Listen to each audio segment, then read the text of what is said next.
The proximity alarm screamed 3 seconds before I saw them on the tactical display. 300 contacts, maybe more, arranged in a tight crescent formation around the gas giant we had been quietly mapping for the past 2 hours. I set my coffee on the armrest and leaned forward, watching the green dots multiply across the screen like spores blooming under a heat lamp. My name is Dominic Voss. I captain a deep-range survey cruiser called the Laughing Dog, and in 9 years of charting dead systems and empty space, I had never seen anything like what was sitting in front of me. "Contacts confirmed," said Lucy Grant from the navigation console. She was 24 years old, and had the unshakable calm of someone who had grown up on a frontier station, where hull breaches were a weekly event. 312 vessels, Captain. Holding formation. No active targeting. Yet, added Kate Harlow from the weapons station. She did not look up from her display. I opened my mouth to give an order, but the comms panel cut me off. Every frequency we monitored lit up simultaneously, a wall of noise that resolved into a single repeating broadcast. The translation software chewed on it for about 4 seconds, and then spat out the message in flat, mechanical English. "You have entered sovereign territory of the Valith Eternal Dominion. Surrender your vessel and submit to processing. Resistance will result in immediate destruction." The message looped. Over and over. The same words. The same cadence. Broadcast on every electromagnetic band our receivers could detect. It was the communication equivalent of shouting into every room of a building at the same time and hoping someone was home. "Brute force hailing," said our comms officer, Simon Perry, with the tone of a man watching someone try to open a locked door by kicking it. "They are broadcasting on everything. Microwave, infrared, standard radio, even some bands I have not seen used since academy training. No encryption, no handshake protocol, just raw signal." "Old school," I said. "Very old school." I turned to Cade. "Run passive scans, full spectrum. I want to know what we are looking at before we say hello." She nodded, and her fingers moved across the console. The Laughing Dog carried sensor arrays, designed to map stellar phenomena from half a light year away. Scanning 300 ships at close range was like using a surgical laser to read a billboard. The results came back in under 30 seconds, and when they did, Cade made a sound I had never heard her make before. She laughed. Not a chuckle, not a snort. A genuine, surprised laugh that made everyone on the bridge turn and stare at her. "What?" I said. "Captain, you need to see this." I walked to her station and looked at the readout. The 312 ships surrounding us were enormous. The smallest was twice our length. The largest, a dreadnought sitting at the center of the formation, like a cathedral made of metal, was nearly 4 kilometers from bow to stern. It was, by any visual measure, the most intimidating warship I had ever seen. And it was armed with technology that belonged in a museum. The hulls were chemically bonded ceramic plating, tough against kinetic impacts, useless against anything that carried an energy charge.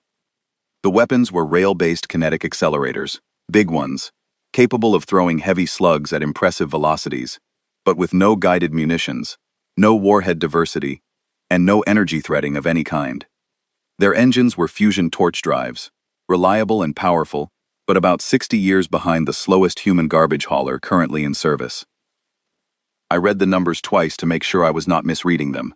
I was not. "Their power output," Cade said, pointing at a line on the display. "The entire dreadnought generates less energy than our secondary reactor." "The one we use for the coffee machines?" said Lucy from across the bridge. "The same one."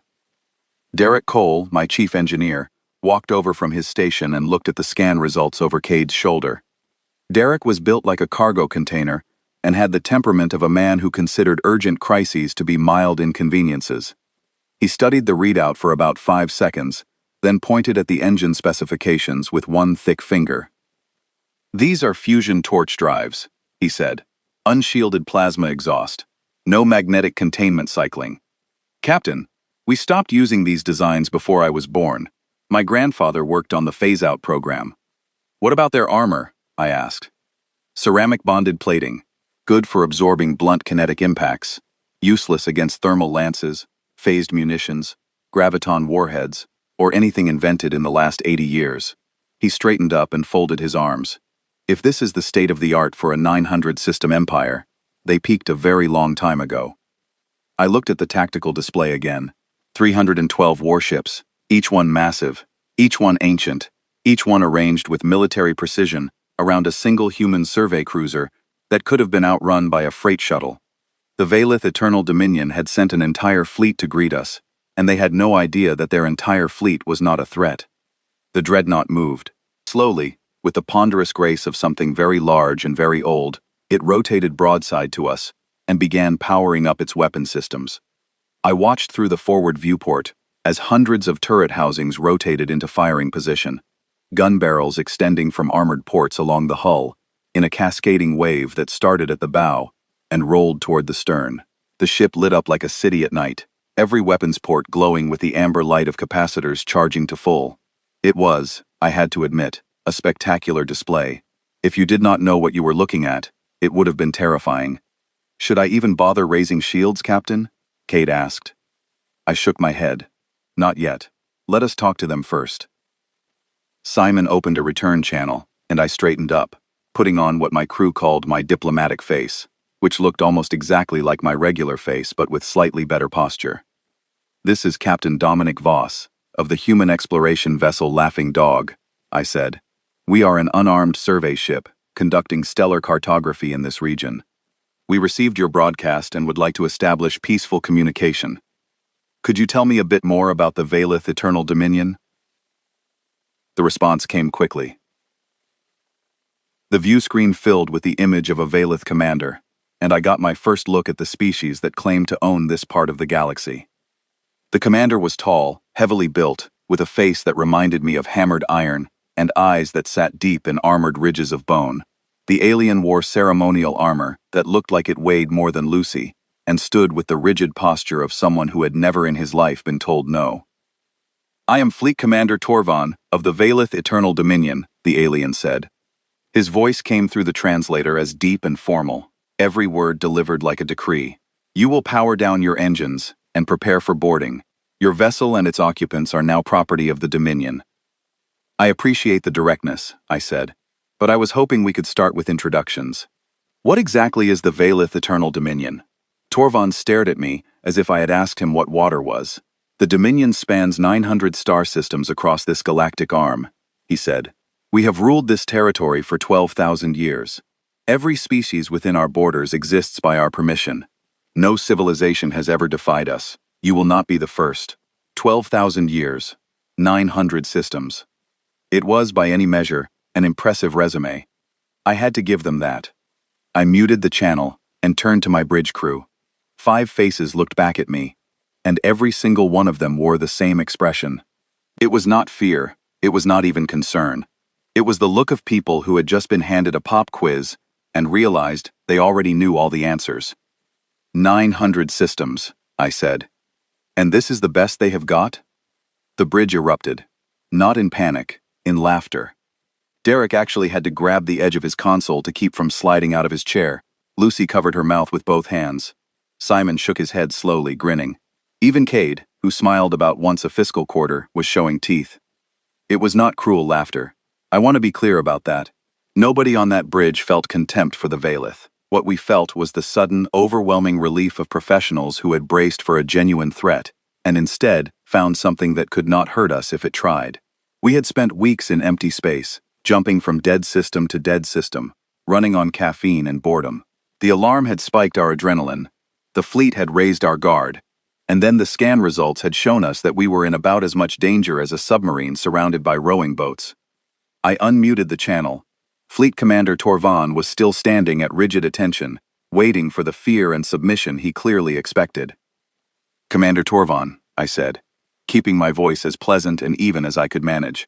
"I have reviewed your fleet, and I have a suggestion.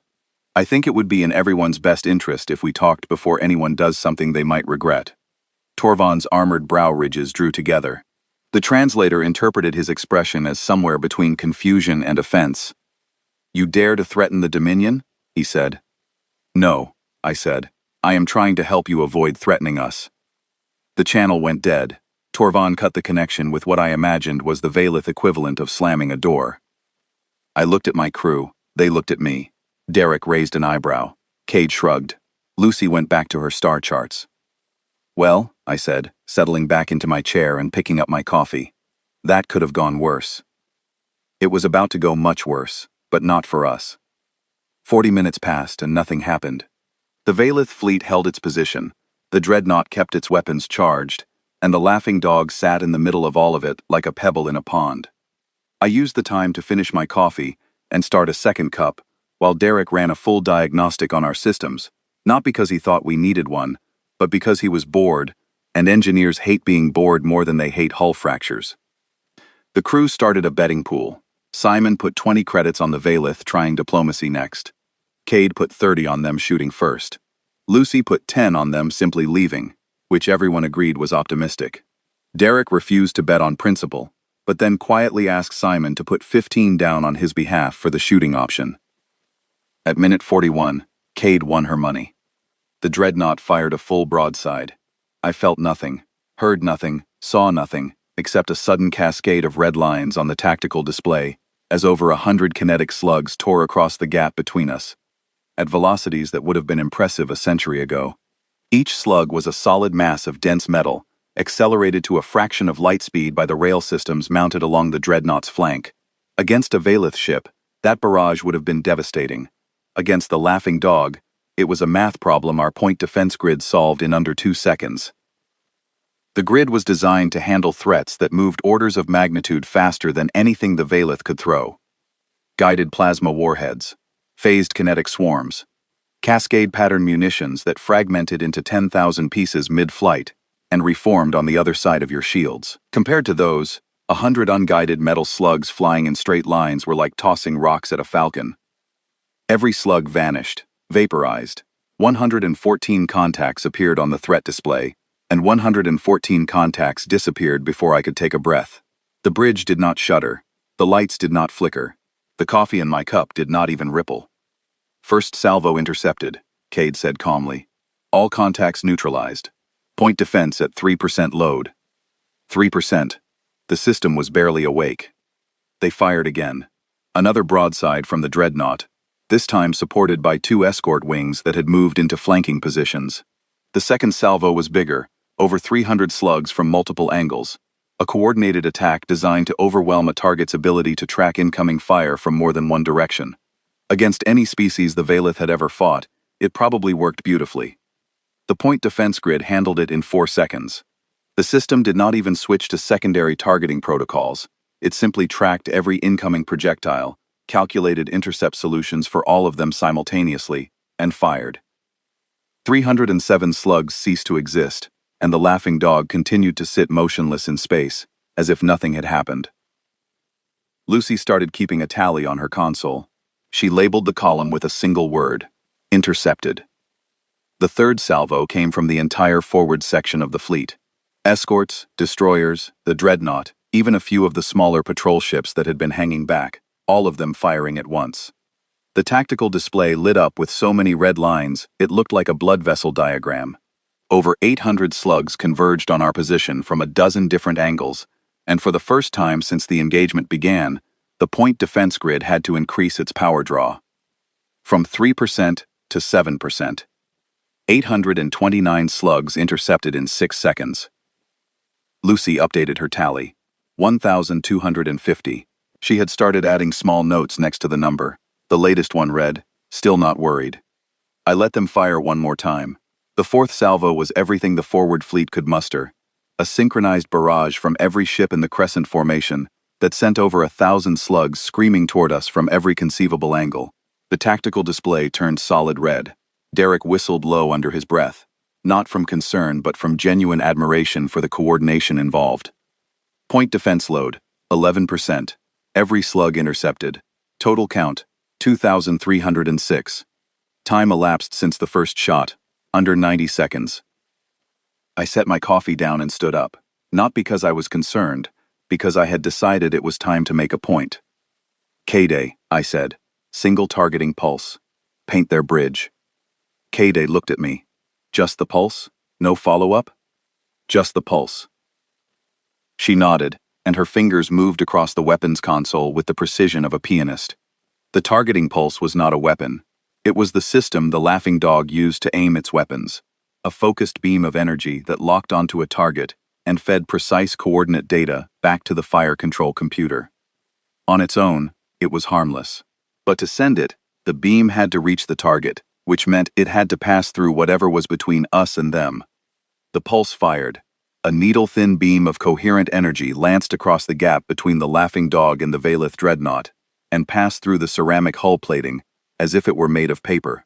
It swept across the interior of the ship in a fraction of a second, tagging every critical system it encountered: the bridge, the reactor housing, the primary weapons array, the ammunition magazines, the life support core, and then it stopped. The entire process took less time than a heartbeat.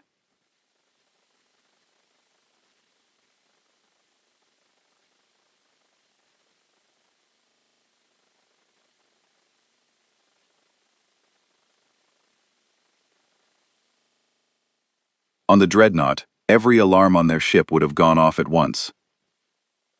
Their sensors would have registered an energy signature inside their hull, touching their most vital systems, appearing and disappearing faster than their tracking systems could follow. They would have known, in that instant, that something had reached inside their most heavily armored warship and touched everything that mattered. The firing stopped. Every ship in the Valith formation went silent. The red lines on the tactical display vanished. For a long, beautiful moment, nothing moved and nothing spoke, and the only sound on the bridge of the laughing dog was the quiet hum of systems that had barely noticed the engagement. The comms panel chimed. Fleet Commander Torvan appeared on the view screen again, and this time the rigid confidence was gone from his face. The armored brow ridges were drawn together, but not in anger, in something much closer to alarm. "What was that beam?" he demanded. His voice had lost the ceremonial edge. He sounded like what he was, a military officer who had just watched something impossible happen. "That was not a weapon, Commander," I said. "That was the system my ship uses to aim. It is the tool that tells our weapons where to shoot. The weapons themselves have not been activated." Silence. I watched Torvan process what I had just told him, and saw the exact moment understanding arrived. His eyes widened slightly, the deep-set pupils contracting. If the aiming system could pass through his hull like it was not there, then the weapons it aimed could do the same, and nothing in the Valith arsenal could stop them. "How many ships are in your fleet?" Torvan asked quietly. "The Laughing Dog is a survey cruiser," I said. "She is not a warship. She is designed to map star systems and collect scientific data. Human warships are considerably larger, considerably better armed, and considerably less friendly." Torvan stared at me. I stared back. The moment stretched until Simon shifted uncomfortably at the comms station, and the sound of his chair creaking broke the silence. Torvan turned away from the screen and spoke rapidly to someone off camera. I caught fragments through the translator, words like impossible, and recalculate, and report to the prefect, all delivered in the clipped tones of a commander who had just realized he was standing in a situation his training had never prepared him for. When he turned back, his expression had hardened into something that was not quite hostility, but was definitely not friendship. "Stand by," he said, and the screen went dark. I waited. 2 minutes later, the screen reactivated, and this time, the face looking back at me was different. Older, calmer, less military, and more political. The new Valith wore robes instead of armor, and sat in a chair rather than standing at attention. His eyes were the same deep-set design as Torvan's, but they moved differently, scanning, evaluating, measuring me the way a merchant measures a competitor. "I am High Prefect Savan, of the Valith Eternal Dominion," the alien said. His voice was smooth where Torvan's had been rough. "I oversee governance for this sector. Fleet Commander Torvan has briefed me on the current situation, and I find his report difficult to believe." "I understand," I said. "Would you like us to demonstrate again?" "No," Savan said quickly. Too quickly, he recovered his composure and continued. "The Dominion has existed for 12,000 years. In that time, we have encountered and incorporated 416 species into our territory. None of them possess technology comparable to what Torvan has described. Where is your homeworld?" The question was delivered casually, but I heard what was underneath it. He was not asking out of curiosity. He was asking because a civilization with technology like ours represented a fundamental challenge to everything the Dominion had built. And the first step in dealing with a challenge was locating it. I smiled. High Prefect, I appreciate the question, but I am not going to share the coordinates of our homeworld with a government that just fired over 2,000 projectiles at my ship. Savan's expression did not change, but something behind his eyes shifted. He was not used to being refused. In 12,000 years across 416 species, refusal was probably not something he encountered often. I strongly suggest, I continued, that the Dominion consider sending a diplomatic envoy to discuss formal relations between our civilizations. We are explorers, not invaders, and we would much rather talk than continue this demonstration. Savan stared at me for a long time, then, without another word, he terminated the channel. I stood on the bridge of the Laughing Dog, surrounded by the quiet hum of a ship that had just shrugged off everything a 12,000-year-old empire could throw at it, and I felt something I had not expected to feel. Not pride, not triumph, something closer to pity. They had no idea what was out there. They had spent millennia believing they were the biggest thing in the galaxy, and they had never once looked far enough to discover how wrong they were. I sat down and opened a long-range channel to CENTCOM. The signal would take a few hours to reach the nearest relay, but the message was simple enough. CENTCOM, this is Captain Voss aboard the Laughing Dog. We have made contact with a large interstellar polity, calling itself the Valith Eternal Dominion. Approximately 900 systems, 12,000 years of continuous governance, 400+ incorporated species. They fired on us upon contact. Their weapons are pre-cascade level. Our point defense handled everything without strain. I have declined to provide them with Earth's coordinates and suggested diplomatic channels. Recommend we send an ambassador before they convince themselves to try something more ambitious. Voss out. I closed the channel and picked up my coffee. It had gone cold. I drank it anyway. Lucy, I said, keep us in a stable orbit. Standard mapping protocols. If they want to talk, we will be here. And if they want to shoot again? She asked. Then, Cade gets to update her interception count. Cade smiled. It was not a warm smile. It was the smile of someone who was very, very good at her job, and had not yet been given a reason to prove it. 6 days later, the real fleet arrived. I was in my quarters when the alert sounded, halfway through a report on the mineral composition of the gas giant's third moon. The Laughing Dog's fold-space sensors had been running passive sweeps since our encounter with Torvon's fleet, and they had just detected something that made 6 days of quiet feel like the calm before a hurricane. Captain to the bridge, Lucy's voice came through the intercom, and for the first time since I had known her, there was a tremor in it. Not fear, awe.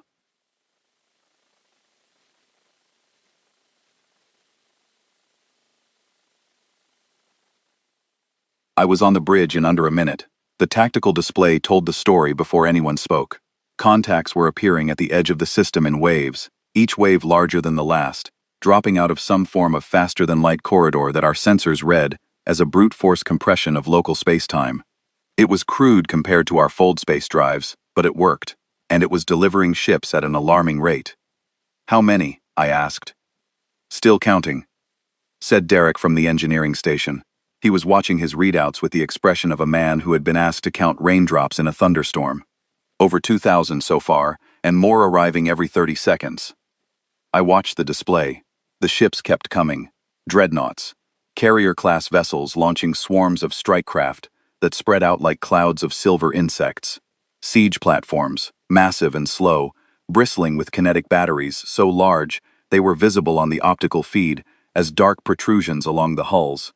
The Valith Eternal Dominion had mobilized an armada, and it was pouring into the system with the relentless momentum of a river breaking through a dam. By the time the arrivals stopped, the count had reached 4,216 warships. They brought the whole neighborhood, Simon said quietly. Lucy pulled up a breakdown on her console. 48 dreadnought-class vessels, 212 heavy cruisers, 670 destroyers, 14 siege platforms, over 3,000 escort and patrol ships. Strike craft launches are still ongoing. Current small craft count is north of 12,000.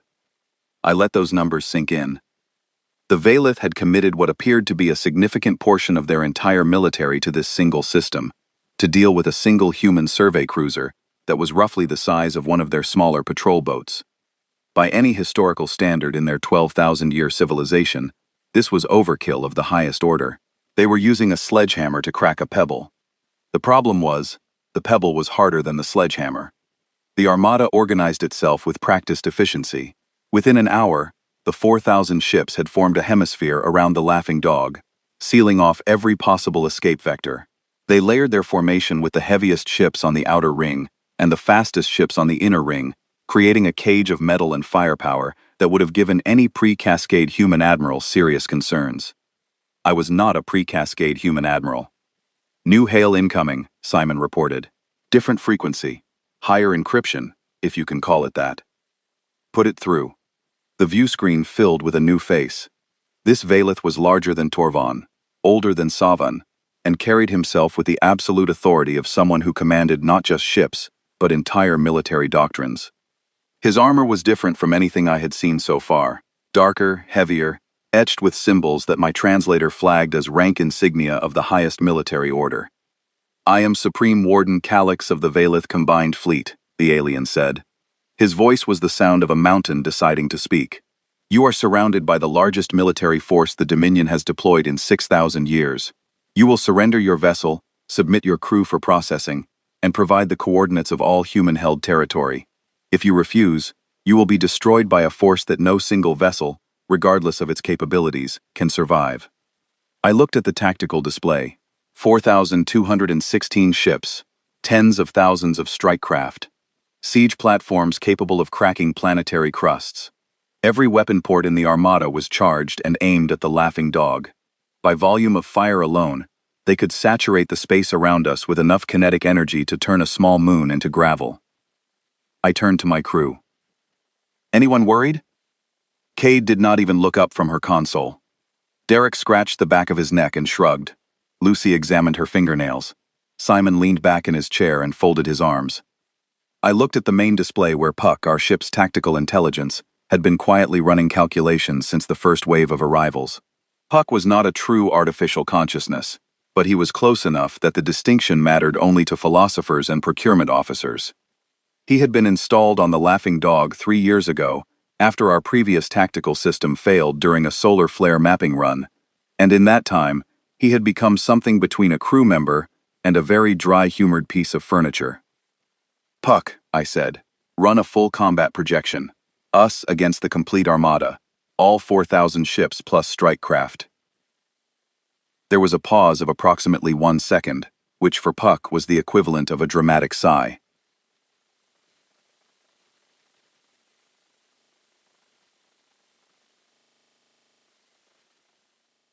"Engagement duration against the full Valeth Armada, 11 minutes, Puck announced in his flat, measured voice. "Ammunition expenditure, 4% of current reserves. Hull damage probability, 0. Shield activation requirement, unnecessary. Clarification.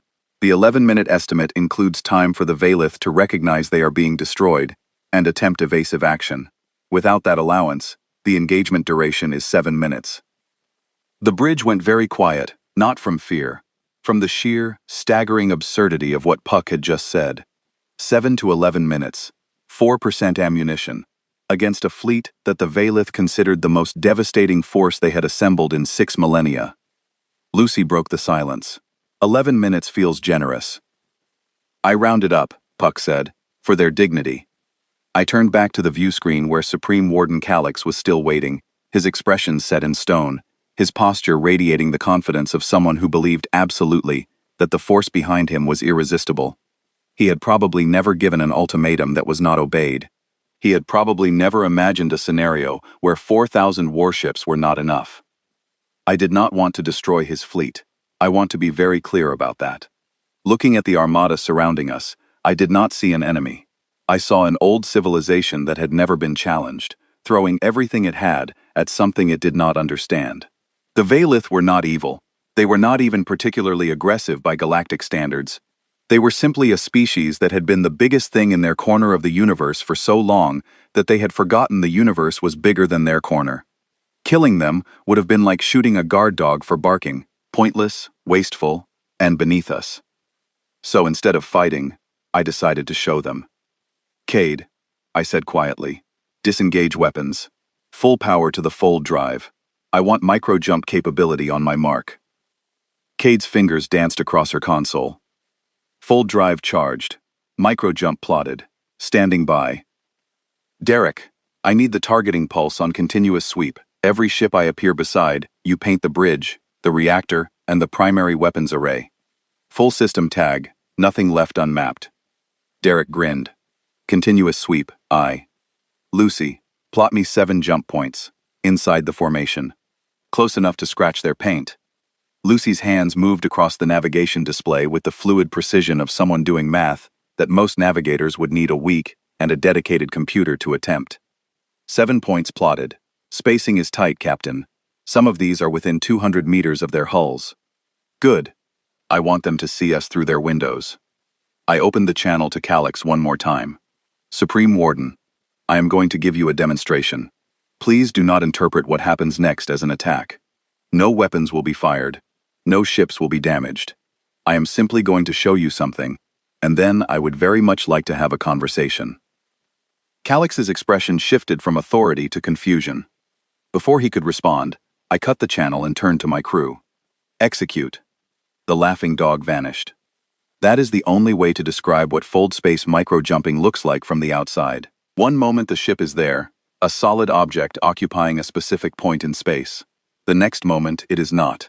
No flash of light, no energy discharge, no engine flare. The ship simply ceases to exist in one location and begins existing in another, the intervening distance folded away like a crease in paper.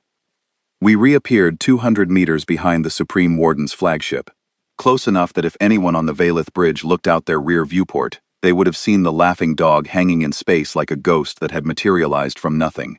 Derek's targeting pulse fired instantly, a sweep of coherent energy that passed through the flagship's hull and painted every critical system in less than a heartbeat. I watched the data pour across our tactical display as the pulse mapped the interior of the ship in exquisite detail. Every power conduit, every structural support, every crew compartment and ammunition store rendered in precise three-dimensional clarity. Before the Valeth crew could react, before their sensors could recalibrate, before a single alarm could finish sounding, we jumped again. This time we appeared beside the largest siege platform in the formation, a massive construct bristling with planet-cracking kinetic batteries that ran along its spine like the vertebrae of some colossal predator. The targeting pulse swept it from stem to stern, tagged, mapped. Every weakness cataloged and fed into our fire control computer for weapons we had no intention of using. Jump, a carrier-class vessel the size of a small city, its launch bays still spewing strike craft that scattered in every direction as we materialized beside their mothership. Tagged. Jump, a dreadnought guarding the formation's northern quadrant, its crew scrambling at their stations as the laughing dog appeared close enough to touch. Tagged. Jump, another dreadnought, this one surrounded by a screen of escort ships that scattered like startled fish as the laughing dog materialized in their midst. The escorts broke in every direction, their fusion drives flaring as they tried to put distance between themselves and the thing that had appeared from nowhere. Jump, the formation's core, the densest concentration of warships, where the heaviest guns and the most armored hulls formed a wall of ceramic and metal that was supposed to be impenetrable. We appeared in the center of it, surrounded on all sides, and Derek painted 11 ships simultaneously, the targeting pulse splitting into multiple beams that reached out in every direction and touched every bridge, every reactor, every weapons array within range. For 2 seconds, the laughing dog hung motionless in the heart of the most powerful fleet the Valeth had assembled in 6,000 years, and in those 2 seconds, we proved that every ship around us could be destroyed before their crews could finish taking a breath. Jump. One final position, directly above the Armada's formation plane, looking down at 4,000 ships spread out below us like pieces on a game board. From here, the Valeth fleet looked magnificent, ancient, grand, hopelessly, irretrievably outmatched. 7 jumps, 14 seconds. Not a single weapon fired. The Armada disintegrated, not physically, but organizationally. Ships that had held precise formation for hours broke apart, as captains tried to track the laughing dog's impossible movements. 2 destroyers nearly collided as they wheeled to face a threat that was already gone. A third destroyer actually scraped the hull of a heavy cruiser, sending a shower of ceramic fragments spinning into the void. Strike craft scattered in every direction, their pilots overwhelmed by sensor data that showed a single enemy ship appearing and disappearing across the formation, faster than their tracking systems could follow. The siege platforms, too massive and too slow to reorient, sat helpless as their targeting computers tried to lock onto something that refused to stay in one place long enough to be aimed at. Through the chaos, I heard fragments of Valith communications bleeding through open channels, shouted orders, contradicted and countermanded, demands for sensor confirmation, requests for instructions from a command structure that was itself reeling, a destroyer captain screaming that his weapons had locked onto empty space 4 times in a row, a carrier officer reporting that half his strike craft had lost formation integrity and were flying in circles.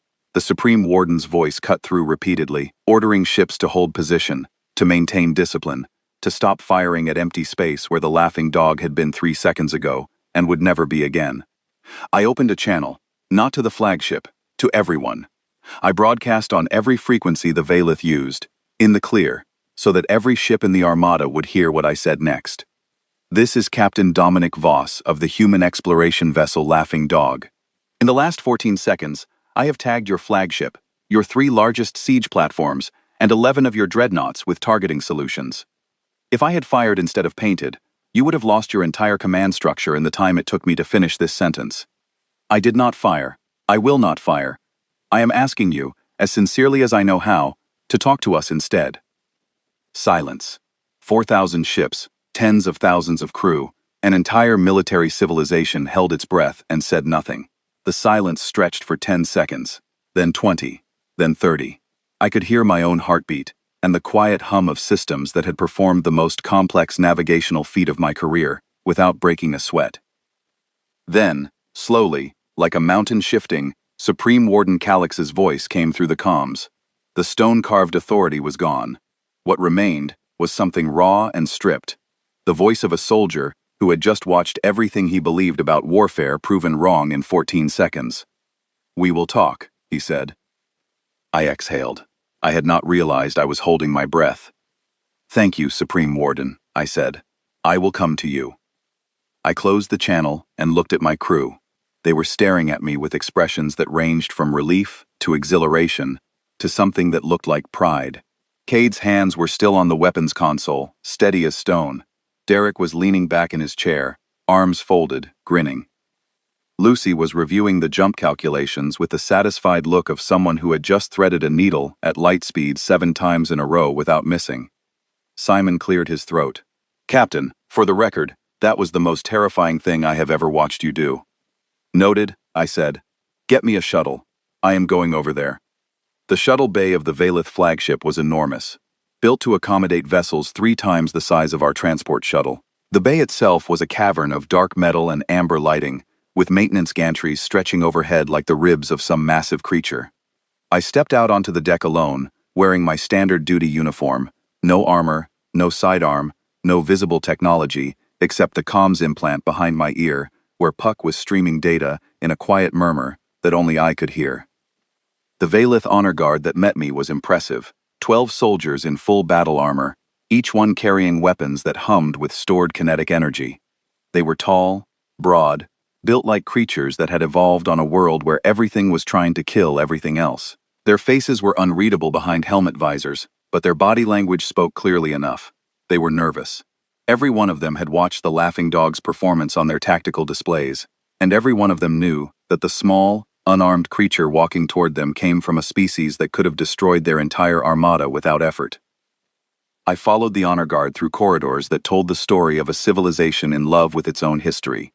The walls were lined with battle trophies, weapons taken from conquered species, fragments of destroyed ships mounted in display cases, holographic recreations of famous victories playing on loop in alcoves along the walkway.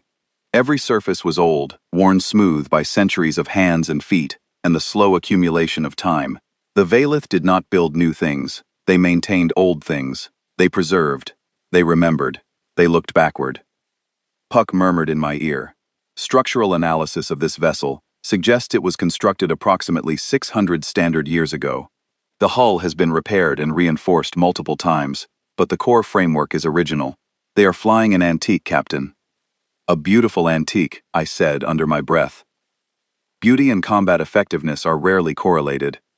I passed a section of the corridor where the trophy displays changed character. Instead of weapons and ship fragments, there were items I recognized as cultural artifacts, musical instruments from species I had never seen, textiles woven in patterns too complex for human eyes to fully track, sculptures carved from materials that seemed to shift color depending on the angle. The Valith had not just conquered 416 species, they had collected them, and the collection was magnificent. A museum of civilizations reduced to display pieces lining the walls of a warship that could not defend itself against a human survey cruiser. It was beautiful, and it was heartbreaking. The diplomatic chamber was designed to intimidate. I knew it the moment I walked through the doors.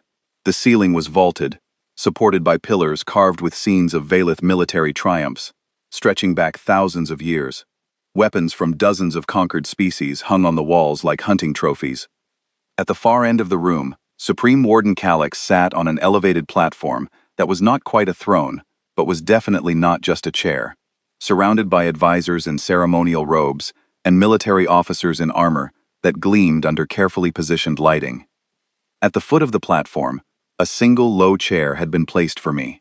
It was positioned so that I would have to look up at the warden, a simple but effective piece of psychological theater.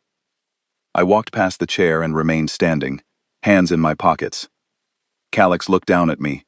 His face was different in person than on the view screen, harder and older, carrying the weight of decisions that had shaped the lives of billions.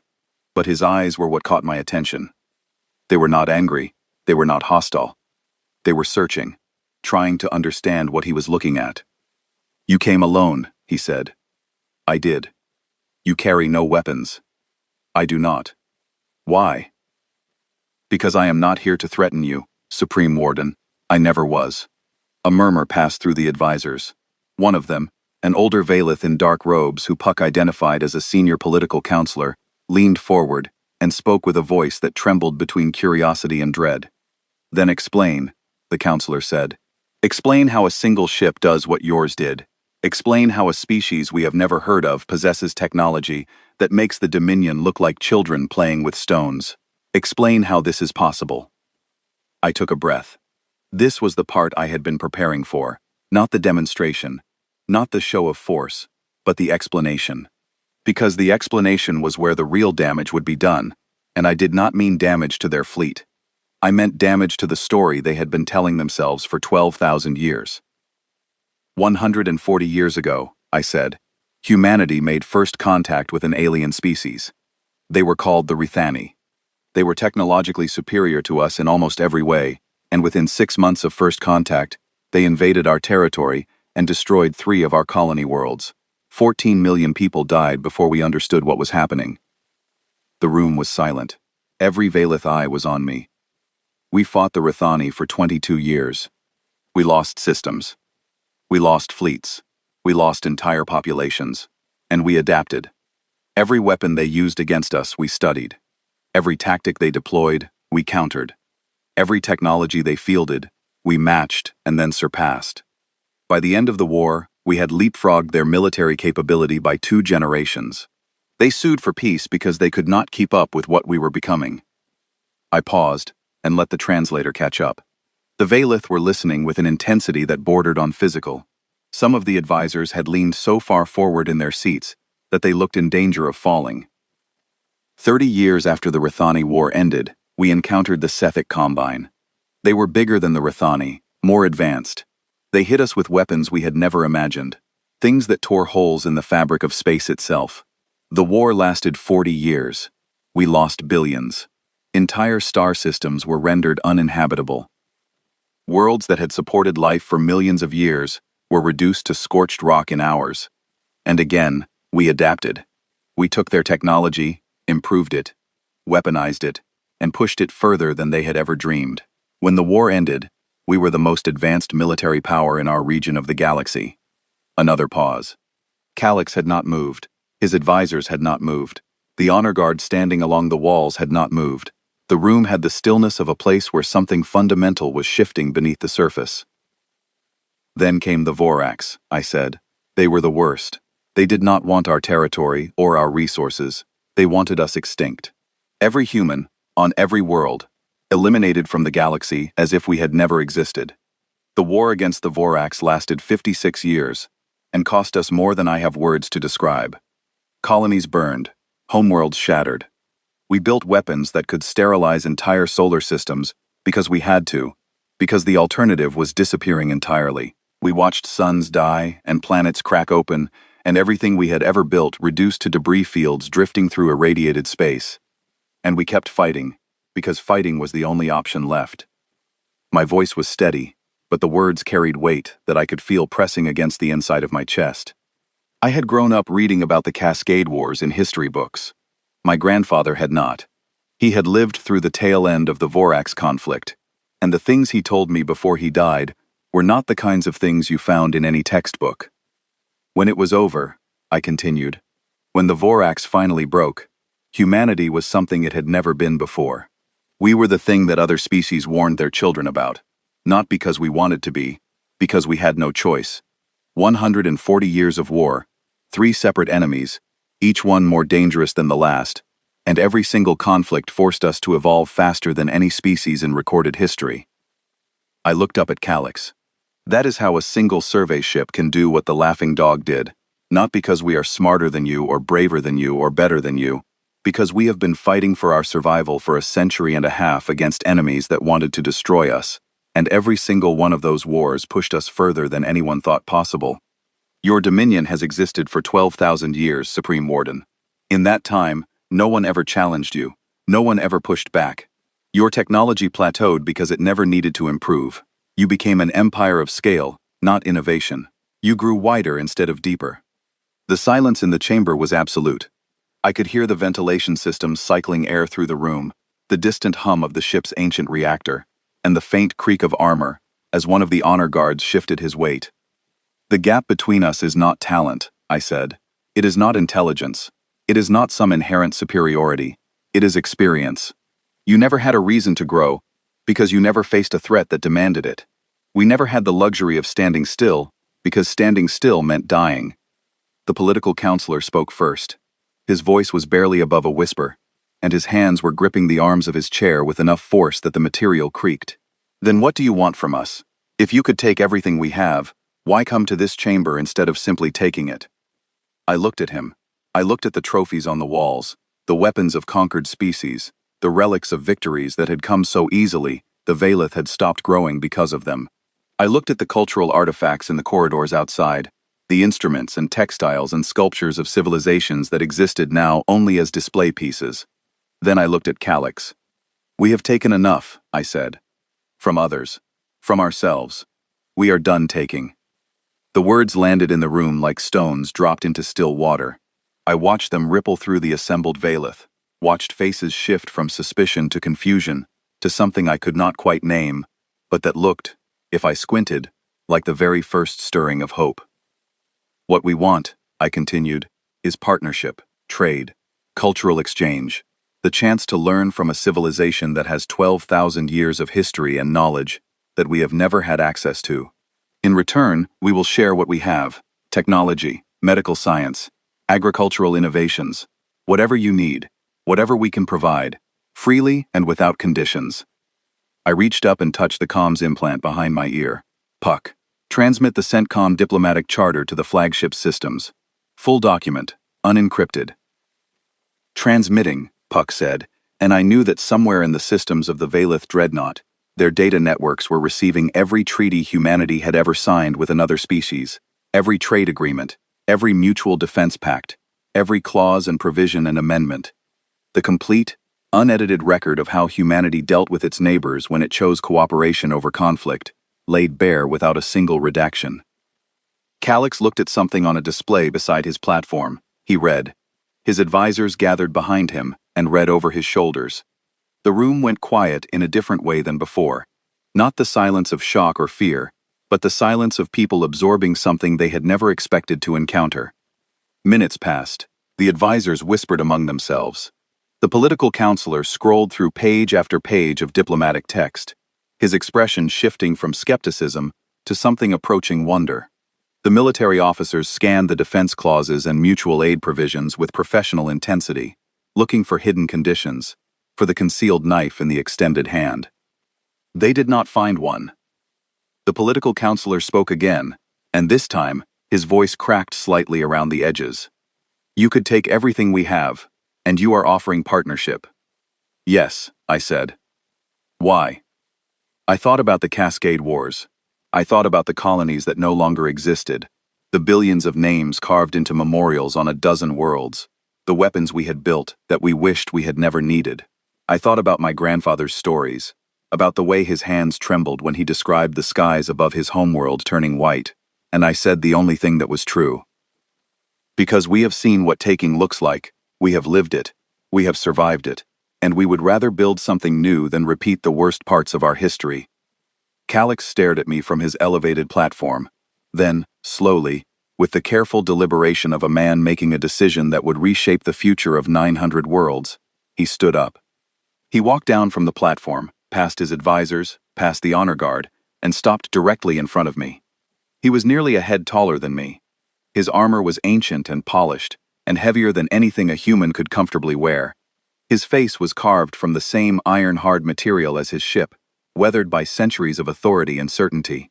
And his eyes, those deep-set alien eyes that had watched the laughing dog dance through his armada like a phantom, were no longer searching. They had found what they were looking for. I will take your offer to the High Council, he said. I cannot promise they will accept, but I will advocate for it with everything I have. I nodded. That is all I ask. He extended one massive hand. The gesture was not Valeth. It was human. Someone on his staff had researched our customs in the time since our first encounter, and they had taught him how to shake hands.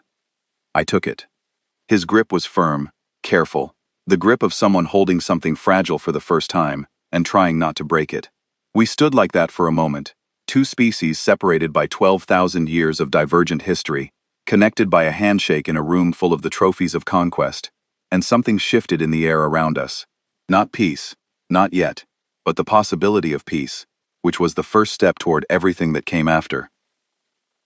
3 months later, I stood on the observation deck of a Valeth orbital station that had been hastily retrofitted to accommodate human vessel specifications, and I watched the universe change.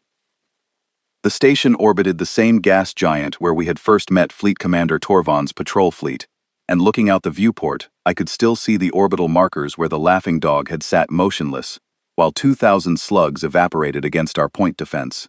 The markers were now navigational beacons, part of a joint human-Valeth traffic control system that guided ships from both civilizations into the station's docking bays. Where there had been a standoff, there was now a shipping lane. The treaty had been signed 6 weeks ago, not a surrender. I had insisted on that from the very beginning, but a mutual cooperation agreement that gave both sides something they needed. The Dominion received access to human navigational data, spanning sectors they had never explored, medical technology that their physicians were still learning to pronounce the names of, and agricultural science that could increase their food production by orders of magnitude. In return, humanity received something no amount of technology could replicate: 12,000 years of accumulated knowledge. The Valeth archives were staggering. Star charts covering regions of the galaxy we had never visited, mapped with the patient precision of a civilization that had been watching the sky since before humanity discovered electricity. Biological surveys of thousands of species, many of them extinct, preserved in detail that would keep our xenobiologists busy for centuries. Cultural records, linguistic databases, geological surveys, astronomical observations, going back to a time when human beings were still building pyramids and arguing about the shape of the Earth. The Dominion's technology might have plateaued, but their scholarship had not. They had been watching the universe for 12 millennia, and they had written down everything they saw. I walked through the station corridors and watched two civilizations learning to exist in the same space. A Valeth engineer knelt beside a human portable scanner, turning it over in his massive hands with the delicate care of someone handling a newborn. The device was standard issue for our survey teams, a tool so common that most human ships carried a dozen spares. To the engineer, it was something close to sacred. He ran his fingers over the casing, pressed buttons experimentally, and made a sound that my translator rendered as wonder when the holographic display activated and projected a three-dimensional map of the local system in the air above his palm. He held perfectly still, the light from the hologram reflecting in his deep-set eyes, and I could see the moment when understanding began to replace awe. He was not just looking at the map, he was figuring out how it worked. Further down the corridor, Claire Whitfield, one of our cultural attachés, was engaged in a heated but friendly argument with a Valith historian about translation conventions. The historian insisted that the Valith term for star was better translated as wound in the darkness, which Claire found poetically beautiful but linguistically problematic for scientific documents. The historian countered that accuracy was not the same as precision, and that the human habit of naming things with numbers and letters stripped the universe of meaning. They had been at it for 2 hours and showed no signs of stopping. I suspected they were both enjoying themselves immensely. In the station's common area, I passed a joint medical workshop where a human doctor named Nora Beckett was demonstrating a tissue regeneration unit to a group of Valith physicians. The device was mid-level human medical technology, nothing exotic by our standards, but the Valith watched it work with the focused intensity of surgeons witnessing a miracle. When Nora repaired a sample of damaged tissue in real time, one of the Valith physicians reached out and touched the regenerated material with trembling fingers. He turned to Nora and asked, in halting but earnest English he had clearly been practicing, how many lives this could save. Millions, Nora said simply, probably more. The physician closed his eyes and stood very still for a long moment. When he opened them, there was something in his expression that went beyond gratitude. It was the look of someone who had just realized that the future was going to be very different from the past, and that the difference was good. Near the viewport overlooking the docking bay, where the laughing dog was birthed, a group of Valith children had gathered and pressed their faces against the transparent barrier. They stared at the ship with expressions that combined fascination and residual fear in equal measure. To them, the laughing dog was the most exotic and terrifying thing in the universe, the small, sleek vessel that had danced through the most powerful fleet their civilization had ever assembled, and tagged every ship without firing a shot. One of the children turned and saw me watching. The child froze, recognition crossing its face, and then slowly raised one hand in what I recognized as a Valith greeting gesture. I waved back. The child's eyes went wide. It turned to its companions and said something too fast for my translator to catch. And suddenly all of them were waving at me, their small hands moving in rapid, excited gestures that mixed Valith greeting customs with what I suspected was an attempt at a human wave. I smiled and waved again before continuing down the corridor. Puck murmured in my ear, "You are developing a reputation among the station's younger inhabitants. The current nickname they have given you translates approximately to the one who made the warden sit down. It is considered a significant compliment in Valith culture, where standing is associated with authority." "I will add it to my resume," I said. The station's command level was quieter. The corridors here were older, lined with the same battle trophies and historical displays I had seen on the flagship. But someone had made an effort to add new elements. A holographic display near the main conference room showed a rotating image of the laughing dog beside the Valith dreadnought, the two ships rendered at accurate scale, which made the laughing dog look like a fish swimming beside a whale. Beneath the display, text in both Valith script and English read, "First Contact, a New Beginning." I entered the conference room, where Supreme Warden Calix was waiting. The room was different from the diplomatic chamber on his flagship. No elevated platforms, no trophy walls, no psychological theater, just a simple room with 2 chairs and a table, designed by someone who understood that real conversations happen between equals, not between a throne and a supplicant. I suspected Calix had designed the room himself. It felt like an apology rendered in furniture. Calix was already seated. He looked different from the last time I had spoken with him privately. Not physically, Valith did not change quickly, but something in his bearing had shifted. The granite authority was still there, but it had been tempered by something softer, not weakness, awareness.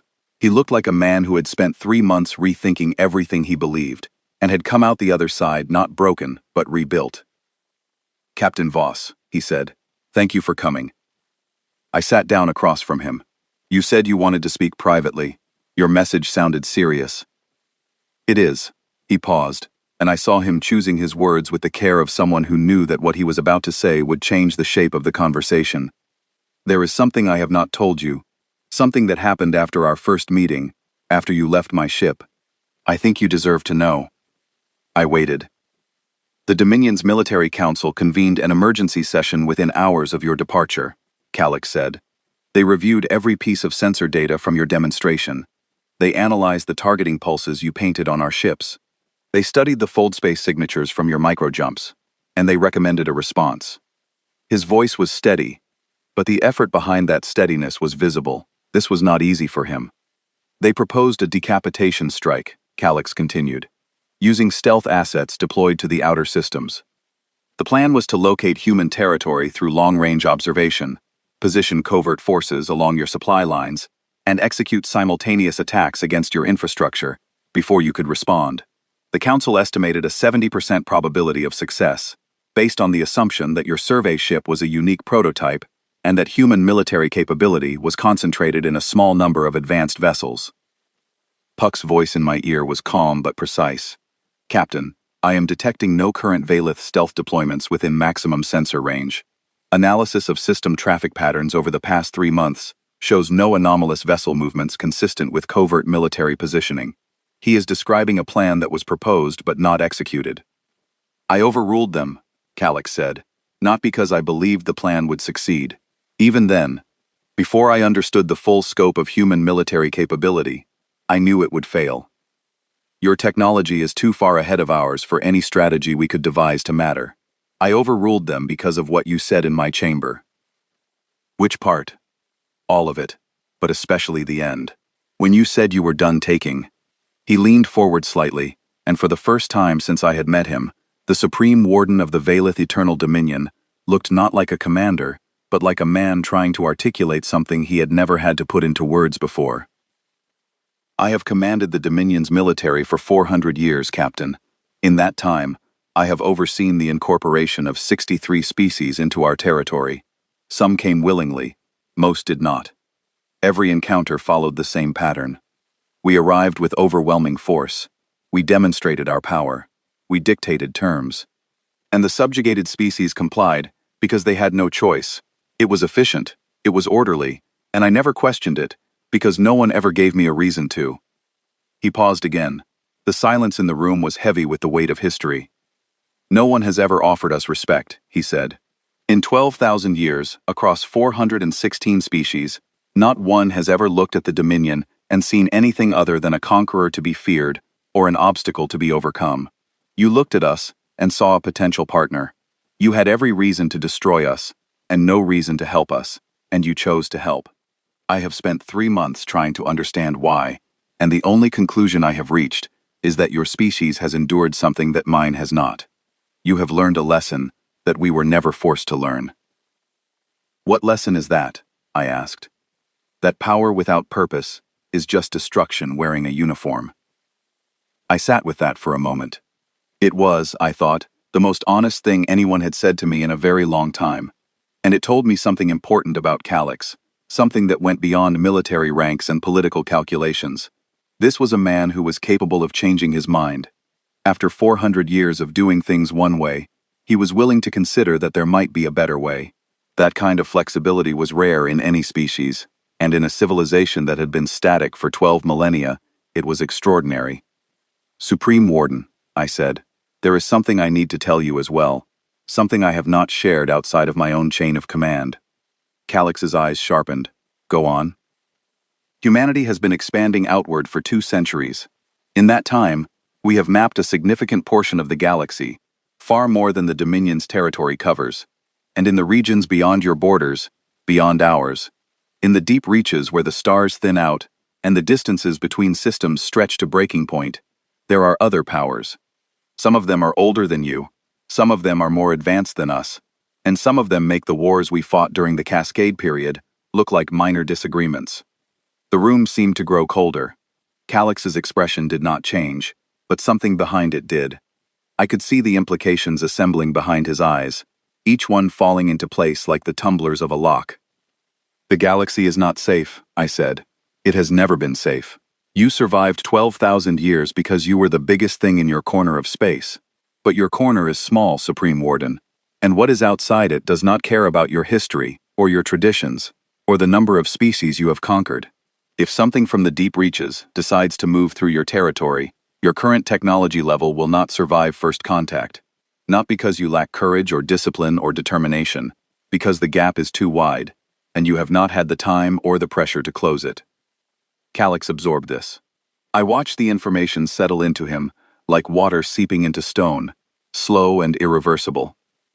He sat motionless for a long time, his massive hands resting on the table, his eyes focused on something far beyond the walls of the room. You are saying that your offer of partnership is not charity, he said finally. It is not. We need allies, Supreme Warden, not subjects, not tributaries. Allies who can grow and adapt and eventually stand beside us when the time comes. The Dominion has resources, population, industrial capacity, and 12,000 years of institutional knowledge. You have a governance structure that has survived longer than most species have existed. What you lack is the technology to defend yourselves against what is out there. We can help you build that. What we lack is the kind of deep, stable infrastructure that takes millennia to develop. The kind of institutional memory and cultural continuity that your civilization has in abundance. You have what we need. We have what you need. A partnership of necessity, Calix said. A partnership of mutual survival, I corrected, which is the only kind that lasts. Calix leaned back in his chair and regarded me with those ancient, deep-set eyes. The weight of the conversation hung between us, heavy with implications that stretched across centuries and star systems. Then he asked a question that I did not expect. Are humans always this blunt? I grinned. Usually worse. He made a sound that my translator struggled with for a moment before settling on amusement. It was not quite a laugh, but it was closer to one than anything I had heard from a Valith before. The sound surprised me, and I think it surprised him too, because he paused afterward with an expression that suggested he had not made that sound in a very long time. I will convene the High Council, he said. I will present your case, and I will present the intelligence you have shared about external threats. I expect resistance. 12,000 years of dominance does not yield easily to the idea that we need help. There will be voices on the Council who argue for pride over pragmatism, who would rather the Dominion face destruction alone than accept partnership with a species that humiliated our fleet. I understand, I said. But I will also tell them what I have seen on this station over the past 6 weeks. Valith engineers learning to read human star charts. Valith physicians watching tissue knit itself back together. Valith children pressing their faces to viewports and waving at a species they were taught to fear. I will tell them that partnership does not require the surrender of identity, only the surrender of isolation. He paused.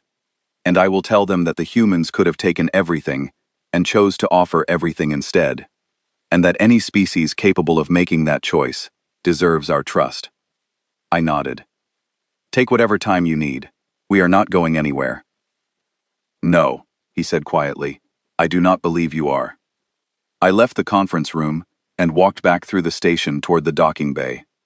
The corridors were busier now, a steady flow of Valith and human personnel moving between sections with the organized chaos of two civilizations figuring out how to share a space station.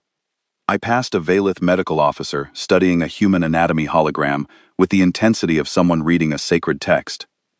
I passed a human engineer named Peter Langley explaining the principles of fold space navigation to a group of Valith cadets who were taking notes so frantically that their styluses were blurring across their data tablets.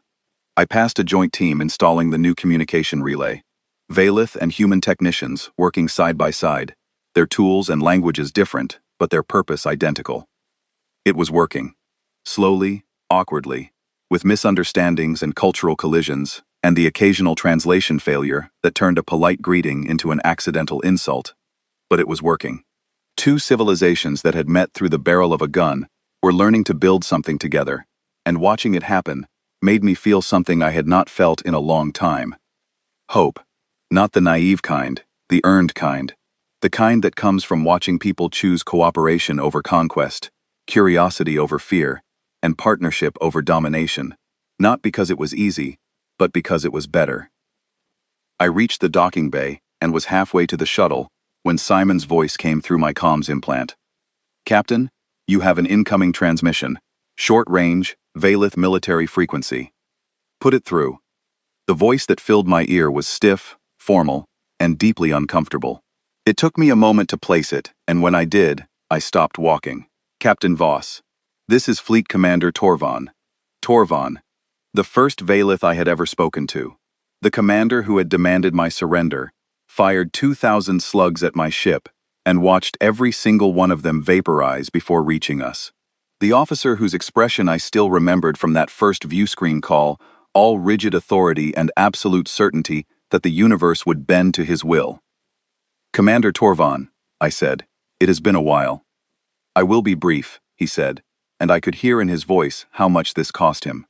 Every word was dragged through layers of pride and dignity, and the carefully maintained self-image of a military commander who had never in his career been forced to reconsider anything. I have submitted a formal request to the Dominion High Council to establish a Valith military observer position aboard a human vessel, specifically your vessel, the Laughing Dog. I stood in the docking bay, surrounded by the sounds of two civilizations learning to coexist, and I let his words settle. You want to serve on my ship, I said. I want to learn, Torvan said. The word came out like he had to drag it through broken glass to get it past his teeth. What your ship did in 14 seconds destroyed everything I understood about warfare, about technology, about the balance of power in this galaxy. I have been a fleet commander for 200 years, Captain. 200 years of experience. 200 years of certainty. And in 14 seconds you showed me that everything I knew was obsolete. He paused, and I heard him take a breath that sounded like it carried the weight of every assumption he had ever held about himself and his civilization. I do not accept that, he continued. I refuse to accept that my people are destined to be relics. But I cannot change it by staying where I am and doing what I have always done.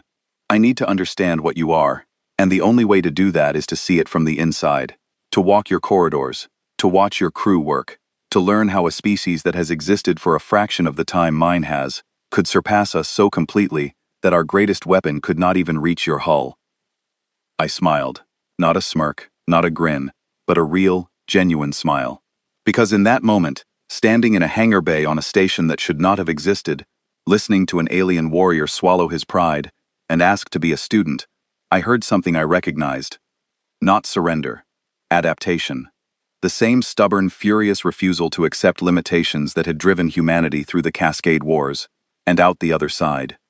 The same fire that turned defeat into evolution, and humiliation into fuel. The Valith were not broken, they were waking up. And Torvan, the rigid, proud, uncompromising commander, who had fired the first shot in this entire unlikely story, was leading the way. Commander Torvan, I said, I will put in a good word with CENTCOM. I think we can find room for you. The Laughing Dog could use someone with 200 years of command experience, even if the weapons are a bit different from what you are used to. A pause. Then, very quietly, with a sincerity that the translator rendered perfectly, because some emotions need no translation. Thank you, Captain. The channel closed. I stood alone in the docking bay for a moment, looking out through the main viewport at the gas giant that had been the backdrop for this entire unlikely story. Its bands of orange and gold turned slowly in the starlight, massive storms churning across its surface with the patient violence of nature at its most indifferent. 3 months ago, I had dropped out of fold space in this system, expecting to find nothing but rocks and radiation. Instead, I had found an empire, shown its fleet the truth without firing a shot, offered it friendship instead of conquest, and gained an ally that might one day stand beside humanity against whatever the deep galaxy decided to throw at us. Not bad for a survey mission. I boarded the shuttle and headed back to the Laughing Dog. There was a new sector to map, new systems to chart, and a galaxy full of unknowns waiting beyond the next fold. My crew was already prepping for departure when I reached the bridge. Cade was running weapons diagnostics she did not need to run, because running unnecessary diagnostics was how Cade expressed contentment. Derek was fine-tuning engines that did not need fine-tuning, because fine-tuning was how Derek expressed affection for machinery. Lucy was plotting jump coordinates with the quiet efficiency of someone who had threaded 7 microjumps through an armada of 4,000 ships and was ready to do it again. Simon was monitoring comms, humming something tuneless under his breath. I sat down in my command chair and pulled up the departure checklist. Everything was green. Everything was ready. All stations. This is the captain, I said. Prepare for fold space transition. Next stop, uncharted territory. Standard mapping protocols. Keep your eyes open and your sensors wide. We do not know what is out there, and that is exactly why we are going. Course laid in, Lucy reported. Engines nominal, Derek confirmed. Comms are clear, Simon said. Weapons are unnecessary, Cade added. Then, after a beat, but ready. I smiled and opened my personal log. The entry was short. It always was. Found an empire. Made a friend. Not a bad month. Voss out. The laughing dog folded space and vanished, leaving behind a gas giant, an orbital station, and 900 star systems full of aliens who were just beginning to understand that the universe was much bigger, much stranger, and much more dangerous than they had ever imagined. But for the first time in 12,000 years, they were not facing it alone. And somewhere, on a dreadnought that was older than most human cities, Fleet Commander Torvon was packing a bag.